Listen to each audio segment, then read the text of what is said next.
Tensions in the Middle East have escalated dramatically.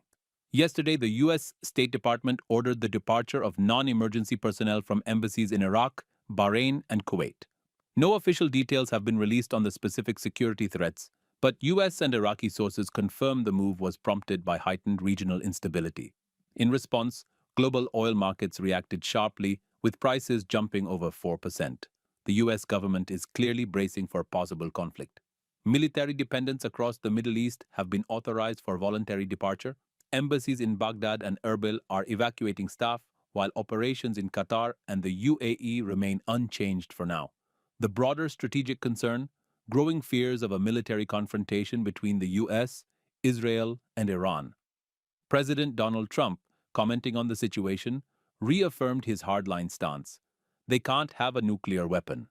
He warned that military action against Iran remains on the table if nuclear negotiations collapse. Talks with Tehran over its nuclear program have been stalled for months, and Trump recently expressed growing doubts about any breakthrough. Adding to the urgency, U.S. intelligence reports suggest that Israel may be preparing to strike Iran's nuclear facilities. These developments follow a year of sporadic attacks between Israeli and Iranian forces across Iraq and Syria.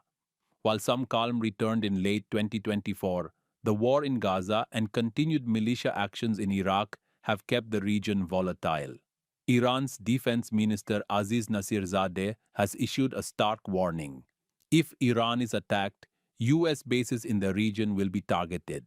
The Islamic Republic maintains that its nuclear ambitions are peaceful, focused on energy, but has consistently vowed to retaliate if provoked.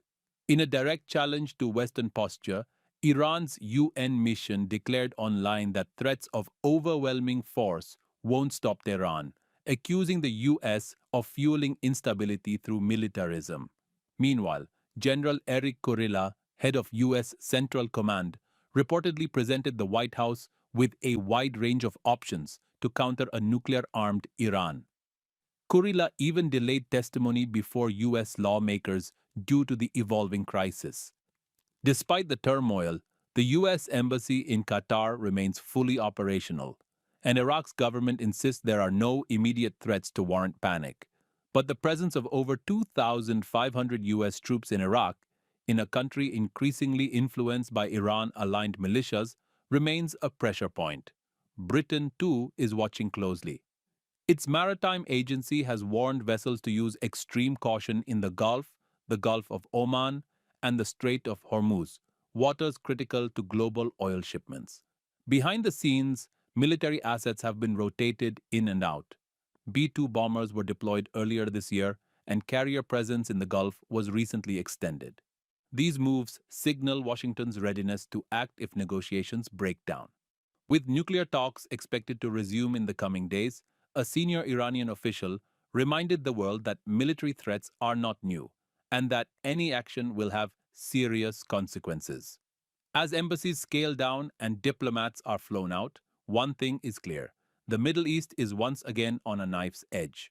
Whether diplomacy or force shapes the outcome will depend on the choices made in the days ahead. Stay tuned.